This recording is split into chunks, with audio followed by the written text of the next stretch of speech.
Okay. Hey folks, how are you? Phil Davis, Ancestry Lands, ancestrylands.com. We are leaving Philly, doing an afternoon video for a change. I hope you can see me, your host, here in the mirror here. I'm in the rear view doing my side view, rear view mirror. What is this guy doing? You see this guy just busting through this side of traffic? This is crazy. Everyone's in a rush, going nowhere fast. Any which way, Phil Davis, Ancestry Lands, ancestrylands.com. Trying a different setup here, folks. I hope you like it. So, as you can see, I am here in the rear view mirror.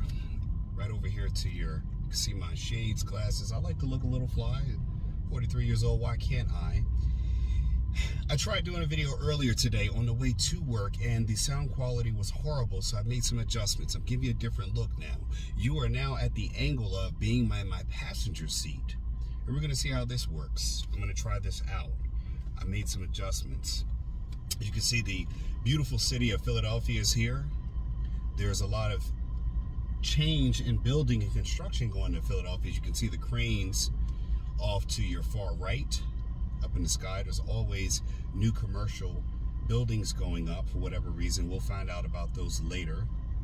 But today, folks, I wanted to talk to you all about something I was discussing earlier in a previous video, and it says the same thing. I was speaking with my associate Eric Kennedy. You all have seen him on videos, and he was saying about not letting wealth change yourself. And the goal to create and generate wealth, you don't want to lose yourself in the process. And I say that because in some of the things I mentioned earlier about as you're progressing in life, a lot of times younger people don't want to take mentorship, or mentorship can be a little costly. Most of the time, you are paying for people's time. I, as a father of three, as a business owner, as a person who has a 9 to 5 and a 5 to 9, if you peep that, I have those. I'm working I'm literally working except for when I sleep. And when I sleep, I'm still thinking of ways to build wealth and to get ahead in life while I'm sleeping. And if I don't accomplish those goals, things bother me. They do.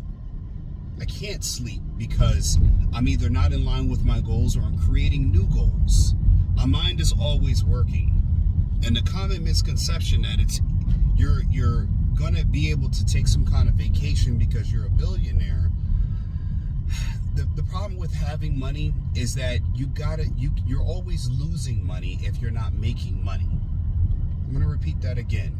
The problem with having money is that if you're not making money, you're losing money. That's a gem in itself. Woo! And folks, you're going to see, we're coming off now. This is 676, which will take you into downtown Philly, right over by where they have the City of Brotherly Love, the little, I don't know what they're called, but the statues and things like that in downtown Philly. If you went off to the right, that would take you into the Ben Franklin Bridge, right over near where Jersey's at. I'm going to come into a merge and try not to get rear-ended by this young girl who does not look like she's adhering to merging standards. As you can see here, it is turning into spring. I did the videos earlier, and you're seeing now what it looks like in springtime. When spring erupts into the East Coast, it happens very drastically. I want you to take note of the trees that you see going by in this drive, so you can see, at least for the people on the West Coast, spring is different on the East Coast.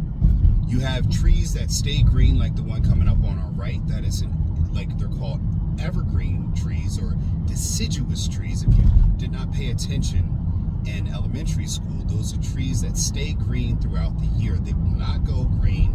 These are like your Christmas trees. Those are an example of deciduous trees. They stay green throughout the year. They also are, I think, called coniferous trees, CONEF, ferous trees, because they produce cones. Those are called coniferous trees. Now, without getting into a long, lengthy educational, because you are going to be educated when you're on this platform. You are going to be enlightened while you're on this platform. Entertainment, well, that might be optional. To my right here, if you can see, there is a river, and that is where the University of Penn and the other college students practice rowing.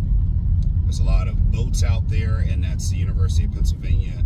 They do their rowing, or would you like the rowboats? That's where they do row competition, and they practice out here. And there are a ton of rowboats out there. It's very interesting. I know you may not be able to see it, but it's to my right, immediate right. So with saying what I'm saying, it was an interesting concept. Now on Sundays, I usually go to the firearm range where I like to hone my skills. I don't go and shoot firearms because I'm interested in trying to pretend to be some massive person that, it's a sharpshooter, things like that. And the reason why it's an essential skill, where I've talked to people, including family members who are too chicken shit to actually pick up a firearm and practice because of whatever, reservations they have about movies.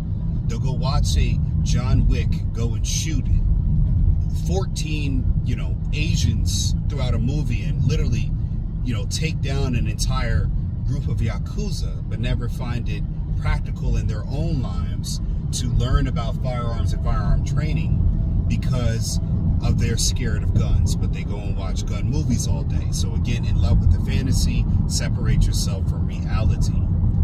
And the one thing that I'll say about that and why you should always learn how to at least operate or handle a firearm is because there are some times in life where violence will be set upon you, where there is no option when you are dealing with the thugs, degenerates, the ruffians of the world. You will see people who will look at you as you are an easy mark, an easy target. You might have some wealth or people, family members that, such as children, that will put you in a position where you are vulnerable because you're with your family. Woman or male, I'm talking to you both. And that puts you at a point of vulnerability. Whereas people look at you as a time where you are not at your strongest because you have other lives that are distracting you away from the awareness, situational awareness that is, of dangers that are surrounding you. Something I tell my wife all the time. When she is traveling or going to the grocery store, you are in a period or moment of vulnerability because you have the kids, your mind is on the baby. You do not have your wherewithal and wits as you were if you were by yourself because you are focused on your immediate surroundings. You're focused on the kids, not, run out to the street, you try to corral everybody to get in the car. And there are periods where you're the most vulnerable, such as loading up your trunk while you have the kids in the car, because more than likely when you do that, you don't have the keys on you when you're doing that. That's something that you got to understand about periods of vulnerability. And if you are having violence set upon you at that time, and something happens where you're in a moment, like if my wife and I are at grocery shopping and someone tries to accost us, which is to attack us or assault us, and I'm tussling with the guy, and we're tussling and wrestling and fighting, and a firearm drops out, his or mine, because I am a concealed carry holder. For those that think that, again, they're going to run up and they're going to have an easy payday. No, you're not. I'm no tough guy, but I am willing to protect my family by any means necessary. And that firearm happens to fall out in front of my wife's foot. Well, I'm protecting us, and she has a chance to get to the firearm before the assailant does. What does she do? She's scared of the firearm, or has she trained with me in how to operate a firearm, where she can pick up the firearm and, if need to protect me, the protector of the family, to save my own life. Her knowledge of firearms will come into play now. Same with my daughter, same with my son, same with your teenage children. The same with you. if it so happens to be that your daughter is being attacked and you happen to run up to deal with several people who are attacking your child or your friend or your neighbor, your use of a firearm can make the difference between the life you saving could be your own, or you could easily become a victim of circumstance. So again, in that case, some firearm education, knowledge, and even training or practice would matter. So you understand how to operate, handle in a situation where your child is stuck in a store and there is, like the issues they had at Moscow and other areas where your child is being attacked and you just happen to have a person who has an extra firearm and you're the only two that could save everyone in that moment. Your knowledge would come into play then. It would be of use to the survival of the family members you have that are being terrorized by those who would create terror. For the innocents, the children, and the women. People need protecting. Or if you're a woman, your children. The innocents you are trying to protect. The people that hold the legacy to your generational wealth. That knowledge would come into play. So again, I would challenge you to understand that your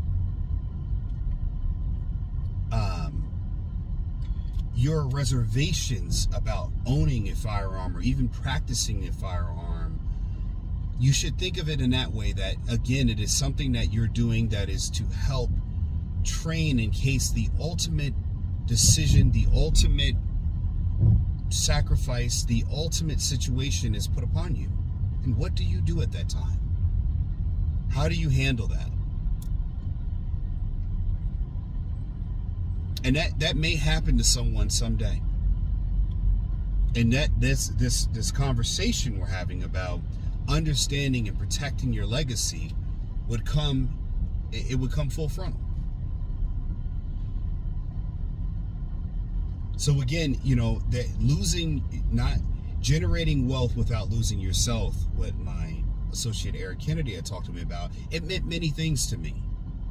It meant not only building a legacy, which some people scoff at or ridicule, and the fact that you are, most of the people that are in the situations talking about marriage, things like that, they might be divorced, but no less, we all have had children.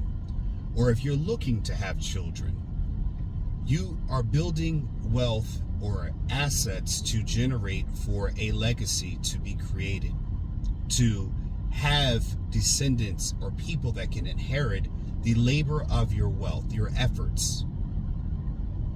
They will inherit the wealth, but you've got to do things to protect the legacy from things that are foreign and domestic, from foolish children to a vindictive spouse that doesn't want to continue on the building process, that is looking to take for herself or himself the wealth that you have left for your descendants, for their future to change.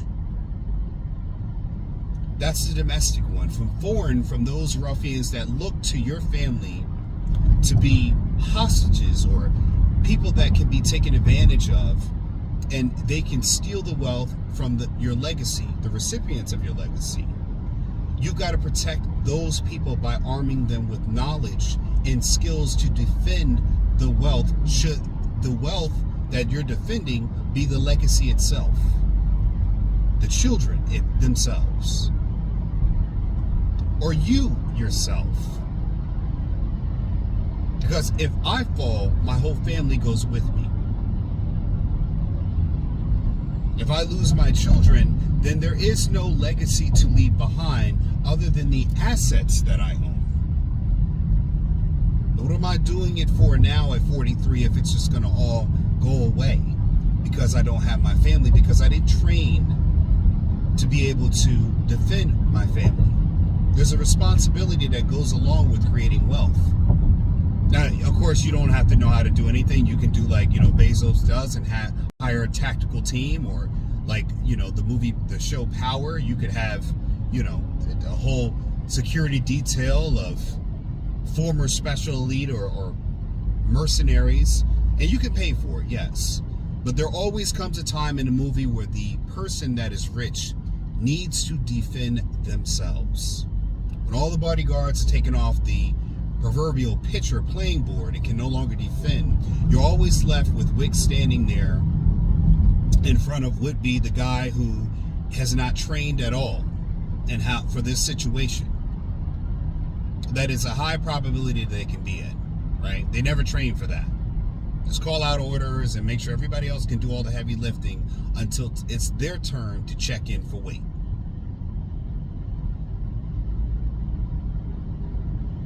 The other part about that is about keeping your network strong. There's something when you are the only person that is successful in your group, when you're the only person that's considerably wealthy in your group, when you find yourself, and I'm talking to certain people in particular that I happen to know, happen to listen to on time to time, that they're the ones that are doing better and look at everyone else around them that is not doing better out of their peers, family members, and other associates. And that is because you have never surrounded yourself with people who could generate wealth or on the same playing field as you. You did not surround yourself with people who were better than you or at the same level. You weren't running or playing on a 96 Bulls team or 93 Bulls team with Jordan, Pippen, Rodman. You're not playing on with the Golden State Curry team where everyone's coming to the level of play at the elite level, where you could have people who are challenging you, who are offering input, who are bringing things to the table, where you don't look like you stand out amongst others, but you fit right in. You're hunting amongst other tigers, people at the same level. You didn't surround yourself with that. You surrounded yourself with people that you could look down to and say you're better than. You didn't surround yourself with people who could mentor you and guide you to the next level because you feel that you are the table. And you see this in broken relationships and the way the world is working now, where you have people saying they are the table. They no longer have to bring anything to the table. They got it like that because they made it into an area where they are the ones who succeeded. They have not created or duplicated success. The success only lies with them. Look at me in the rearview mirror here talking to you. The success only lies with them. They didn't bring that success to their community, to their local environment. They didn't bring it in the form of mentorship to young people, young men and women, where they could show that they have or at least failed at mentoring a young person by bringing them under their wing. There's no body of work to show that they've reached out and reached back to help another business get some shine or some limelight. They didn't use their resources but for anything else but to benefit them. And outside that usefulness that they have to the group, they don't have any use really for the group. A one-trick pony. I want to take this time out, folks, to tell you to like, share, and subscribe to this video because I'm dropping some gems here now. And these are things you should steer away from, or learn how to identify people who only have this one thing that they're good at. You know, that's when you see these webinars, things like that. You know, come here and get this training and that's it. Give me money. There's no front-end value offered. You got to sign up for the course, learn the course, and after that, there's no resource, there's no network for you to build off of. There's no story of other people who've been successful, who've done it too. There's not an amalgamation of individuals who can bring different expertise to the conversation. They can't be challenged because there's an inferiority complex, because their superiority cannot be challenged by another intellect. It's not just about money. It's about intrinsic value that can be externally utilized by someone outside of the smallest circle, which is yourself. That's what we're talking about. There's a cop there. He's pulling over my man. He went to go bury a body over there. I don't know. He buried a body, but you know, people park off on the side where they shouldn't in utility areas, and that's it. I'm going to take this time to promote my book, Getting Dollars from Dirt. A Beginner's Guide to Vacant Land Investing. Yes, folks, I sell land, but I wrote a book for you to understand how to sell land, because not everybody's going to buy land, but everybody needs to understand real estate in the form of land, because every building is built upon land. That's me offering an alternative value. So every time I made a sale, or I didn't make a sale, or I didn't make a close, I could always offer them something else. And it was another way to legitimize myself by saying, hey, I understand you're on the fence about this, but I'm an author. I wrote a book on what I'm doing. I saw videos about people talking about hiring your children. No one's hired their children yet. They don't have them on a video where they could go and work and you could see them in action. Then I hired my daughter. Then I went to hire my son. And you've seen them now in videos. You've seen the videos of me hiring her, putting her in the business to work so that way the legacy could be built, because again, I don't need to lose myself while I'm gaining wealth and say, yeah, look at me, guys, I provided you all of this. I wanted to give them some sweat equity so they could learn to appreciate what they built in the business.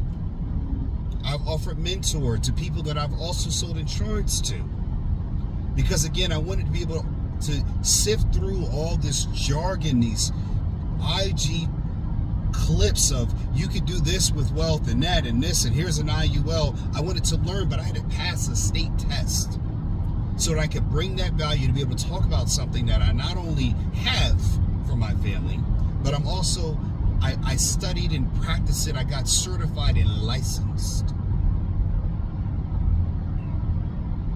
And it's not a me campaign, but again, it's talking about talking the talk and walking the walk. Because Lord have mercy, we got tons of people who don't walk the walk anymore. Everyone's got a clip. Everyone's trying to be a content creator, but they're not bringing value to the people who are watching their videos.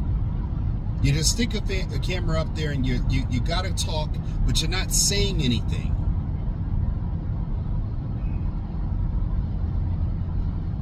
You're not giving people any life advice, life experience. You're not talking about anything that people can ponder on, can chew mentally, can think about it. It doesn't give them any information, any skills on how to separate themselves from identifying people who are time wasters and people who are producers. I've stressed needing mentors for young people, because again, there are people going where you have been at. There are people who've already made it to that destination. There are people who've never made it, and people who failed at what you're trying to achieve and can tell you where to miss that pothole at. Just like driving on this road right now and seeing a sign that says pothole here, get in the right lane, and you just blow past that sign because your car is a truck, it's off-road. Despite the sign telling you to go into the right lane, you're going to stay in the left lane because you got a truck and you don't need to take any direction or caution. And then you end up with a flat tire. Oh, you should have listened to the sign, right? As you begin in your business to do the beginner things that I talked about to get to the scale, you got to be working in your business 100%. There's no short rides to the bank. There's no easy way to become successful when you are not the person that people have to go to get a yes or a no. I've talked with people that I have to vet. I continuously have to vet. I had 2 conversations with one young lady who's featured on the news. I won't throw her name out there, but they're interested in what I have. I'm being connected to people. And when you're in that scaling point in your business where you're trying to get it to a next level of business, when you're talking with people and you've got to separate the good from the bad, you got to separate the shady, you got to vet people, you got to talk to people, and you got to look them up afterwards. Sometimes it's hard to look people up because they get you on the front end. You're never talking to the person who can ultimately make the decision. The decision makers are always brought to you by the information gatherers. And the good thing about it in my business is that I am the decision maker and the information gatherer all in one. So I never have to solely rely on the perception of a person who could be misperceiving something based upon their interaction with another person. And one reason why this matters is because you could have someone who looks at an opportunity and say, man, this is a great payday. I could make a lot of money if I bring this to my boss, and this could generate a great commission check for me. Like you see with a lot of the realtors, with what's happened before, a lot of people took an eye in something that was really for the person that was the purchaser that was purchasing the home. It's not to shoot down realtors. I have family members who are realtors. Shout out to Ancestry Lands, my cousin down in VA. If you need a home down there as an investment or for your own living, she's the one that can get you. In the Portsmouth, Chesapeake, Norfolk, Virginia Beach area, she's got you covered. She got them keys. But a lot of other people took I from something that was for them. They took it for themselves. And that person that could be misperceiving what's being shown to them could bring you something that you are trusting them on their perception, which could lead you to something that's a bad deal. But when you are the decider, the decision maker, and everything falls into your responsibility, your authority, you have the responsibility for the authority that you have, then there's no getting past you. You're the ultimate decider. And that means I'm not losing myself nor losing my wealth.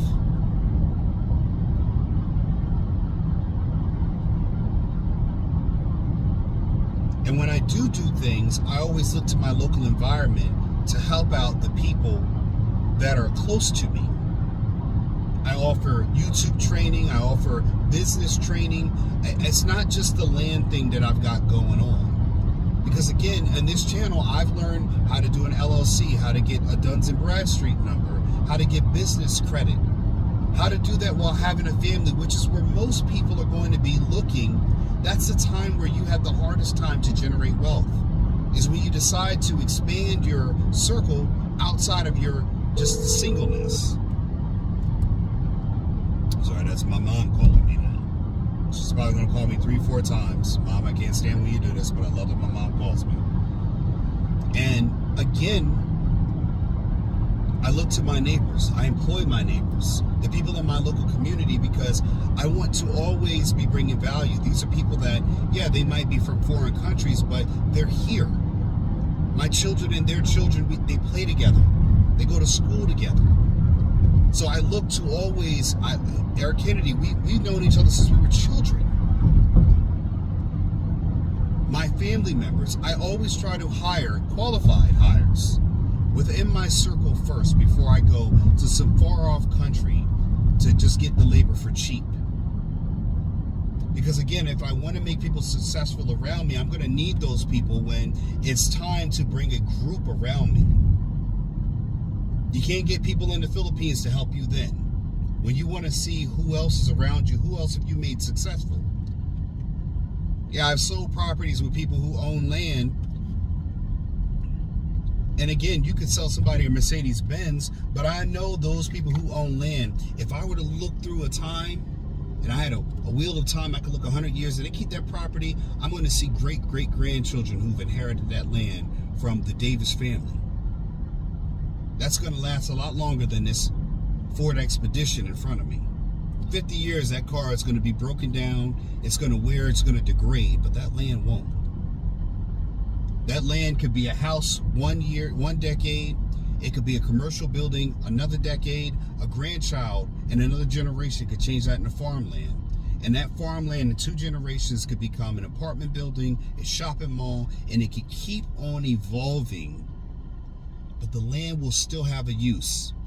And you could have that land in generations of families that have had, you know, orchards and many other things, homes in generations. And it could all be lost too at the same time, right? So the challenge is, how do you generate wealth without losing yourself? And how do you have success in a network of not only people that are successful just like you, but for me, I want to see what other people you've made successful. Because at some point you want to be around someone else that's not looking out for just them. That's why land that I sell is affordable to those who can afford it. Because I want to make other people successful. And I'll give you a funny idea. This is something that happened on Sunday. And Michael, I'm sorry for throwing you out there, but I have a guy who bought a couple properties from me. He's got maybe about 4 or 5 that he brought from me. And he's getting his brother and sister. His brother brought properties from me. They own 2 lots. Shout out to Jesse and Melissa. Thank you guys for buying property.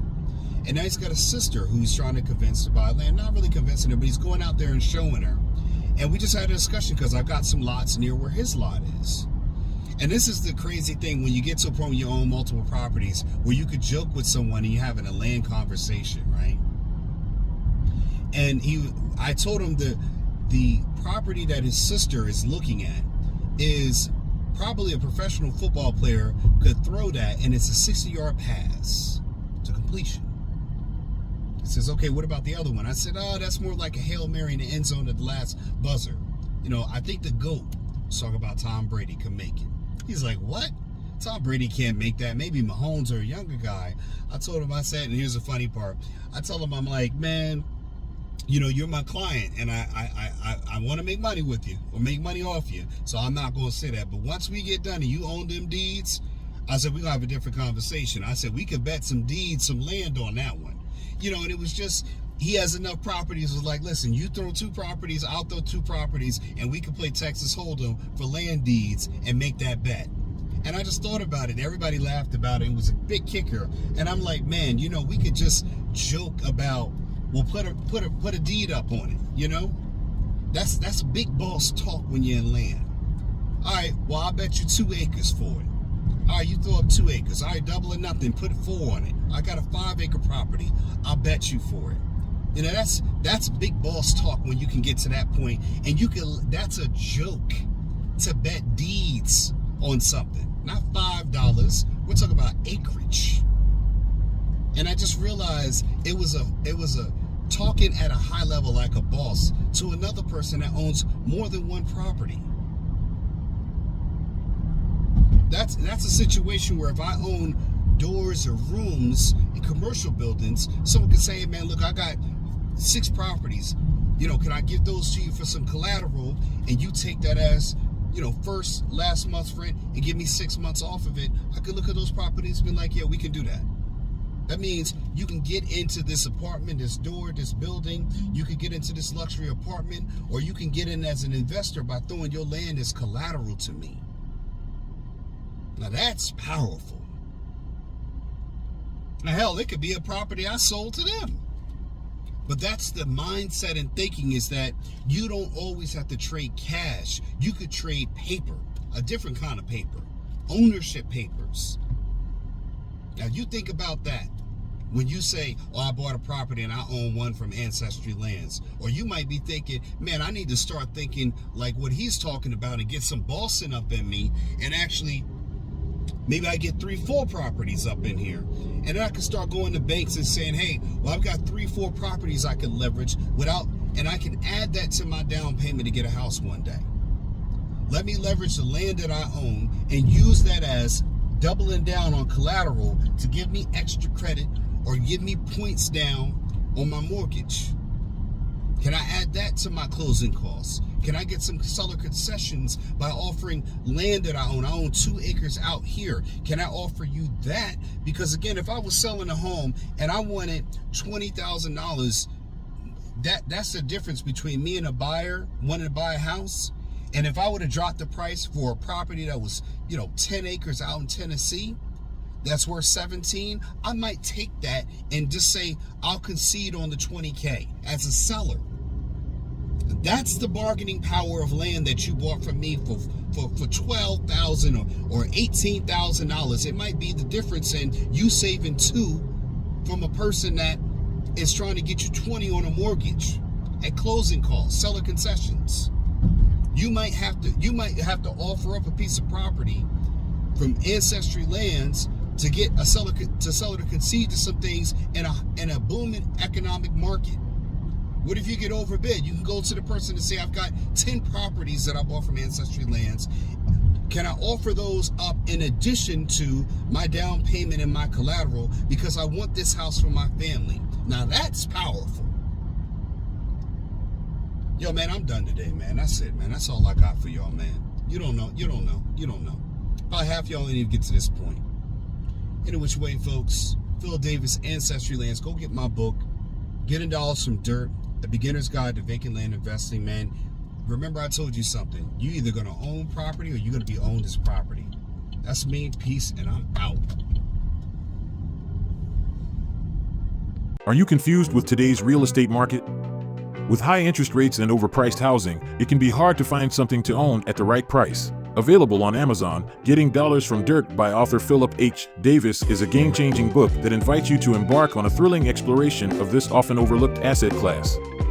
This book is your roadmap to unlocking the secrets of vacant land investment. Inside these pages, you will uncover the transformative power of vacant land as a wealth-building tool. Discover how to spot promising properties, assess their true value, and capitalize on market trends. From understanding zoning and permits to leveraging financing strategies, you'll gain the knowledge and confidence to make savvy investment decisions. With each page you turn, you'll gain a deeper understanding of the profound impact your investments can have on the world around you. Getting Dollars from Dirt is not just a guidebook, it's a call to action. Whether you're a seasoned investor or a curious novice, this book will empower you to tap into the immense potential of vacant land and embark on a journey toward financial freedom and a brighter future.